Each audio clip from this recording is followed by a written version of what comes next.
કે મીમી શ્રીજી મહારાજ, મીમી ગુણાતીતાનંદ સ્વામી, મીમી ભગતજી મહારાજ, મીમી શાસ્ત્રીજી મહારાજ, મીમી યોગીજી મહારાજ ને મીમી પ્રમુખ સ્વામી મહારાજ.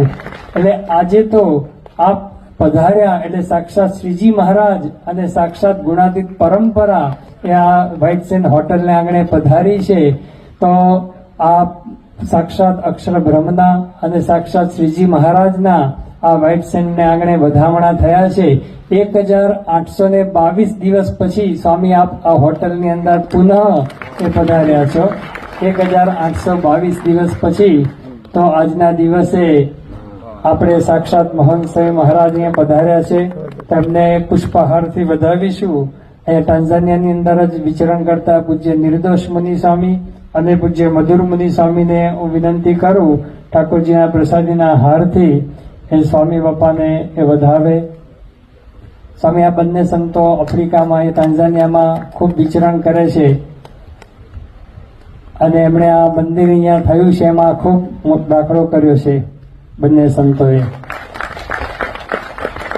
બીજા હારમાં પૂજ્ય શ્રીજી સ્મરણ સ્વામી ને પૂજ્ય તપોમુનિ સ્વામી નૈરોબીથી ખાસ ઠાકોરજીનો પ્રસાદીનો હાર લઈ આવ્યા છે.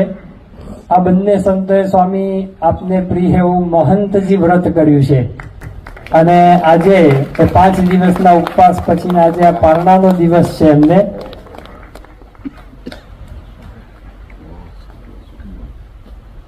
શ્રી સ્વામિનારાયણ ભગવાનની બંને સંતોએ મહંતજી વ્રત કર્યું છે. એમાં તપોમુનિ સ્વામી તો 1 મહિનાના લિક્વિડ ઉપવાસ કર્યા અને છેલ્લા 5 દિવસ એ નિર્જળા ઉપવાસ કર્યા છે. ત્રીજા હારમાં પૂજ્ય આદર્શ મુનિ સ્વામી અને પૂજ્ય યોગી વદન સ્વામી તેઓ પધારશે. આદર્શ મુનિ સ્વામીએ પણ સ્વામી મહંતજી વ્રત કર્યું હમણાં થોડા દિવસ પહેલા જ આપની આજ્ઞાથી. અને પૂજ્ય યોગી મદન સ્વામીએ 5 મહિનાના ધારણા પાણા કર્યા. એમાં 4 મહિના કાચા ધારણા પાણા અને 1 મહિનો પાકા ધારણા પાણા એટલે 5 મહિનાના ધારણા પાણાનું વ્રત કર્યું છે. અને આદર્શ મુનિ સ્વામીએ મહંતજી વ્રત કર્યું છે. આવી રીતે તપસ્વી સંતોએ સ્વામી બાપાને હાર તોરાથી વધાર્યા છે. સાથે સાથે હું પૂજ્ય ઋષિનારાયણ સ્વામી ને પૂજ્ય વિનયમુનિ સ્વામીને પણ વિનંતી કરું કે બીજા સંતોએ પણ ઘણા તપ વ્રત ઉપવાસ કર્યા છે તો એનો પ્રસાદ શરબત છે પ્રસાદીનું કરવા માટે પધારે. પૂજ્ય ઋષિનારાયણ સ્વામી અને પૂજ્ય વિનયમુનિ સ્વામી.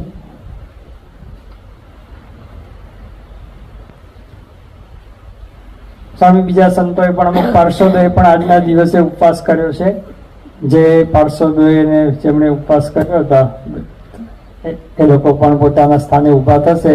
સ્વામી બાપાની દ્રષ્ટિ એમના ઉપર પડે. રુજુ ભગત છે, પછી પાછળ પણ છે બીજા ભગીરથ ભગત, રુજુ ભગત. આ બંને સંતો સ્વામી છેલ્લા 1 મહિનાથી ખૂબ અહીંયા મહેનત કરી છે, સેવા કરી છે. સાથે સાથે પૂજ્ય ત્યાગવલ્લભ સ્વામી અને આનંદ સ્વરૂપ સ્વામી પણ એમને પણ આપણે હાર તોરાથી વધાવીશું. સ્વામી બાપા આ 100 સંતો થી પણ વધારે સંતો આપના આ દર્શન અહીંયા કરી રહ્યા છે. બીજી વખત 1999માં પ્રમુખ સ્વામી મહારાજ અહીંયા હોટલની અંદર મોટા સંત સમૂહ સાથે અહીંયા પધરામણી કરેલી. ત્યાર પછી આ 2019ની અંદર ફરીથી આટલા મોટા સંતના સમૂહ સાથે આપના દર્શન અહીંયા થઈ રહ્યા છે. એટલે આ વ્હાઇટ સેન્ડ હોટલ ધન્ય બની ગઈ છે. પૂજ્ય વિશ્વકીર્તિ સ્વામીને વિનંતી કરું કે પૂજ્ય આનંદ સ્વરૂપ સ્વામી એમનું હાર પહેરાવીને સન્માન કરે.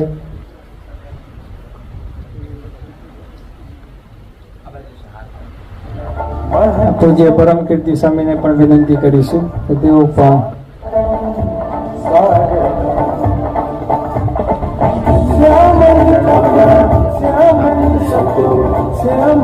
સ્વામી અહીંયા બધા ટ્રસ્ટીઓ ને બધા એડમિન ટીમ ને બધા હરિભક્તો પણ બેઠા છે.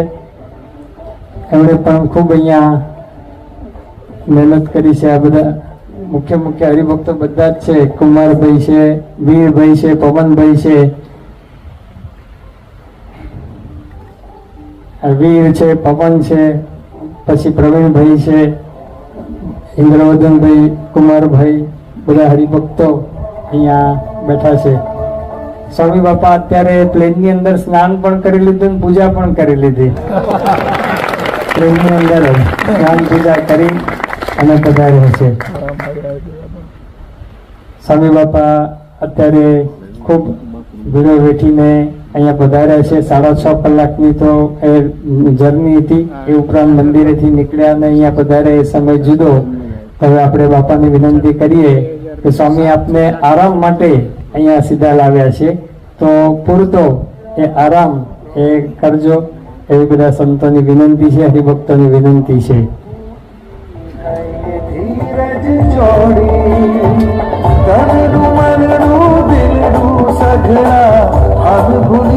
અક્ષર પુરુષોત્તમ મહારાજ પણ આ વ્હાઇટ સેન્ડના આંગણે પ્રથમવાર પધાર્યા છે. અક્ષર પુરુષોત્તમ મહારાજને પણ વધારણા છે.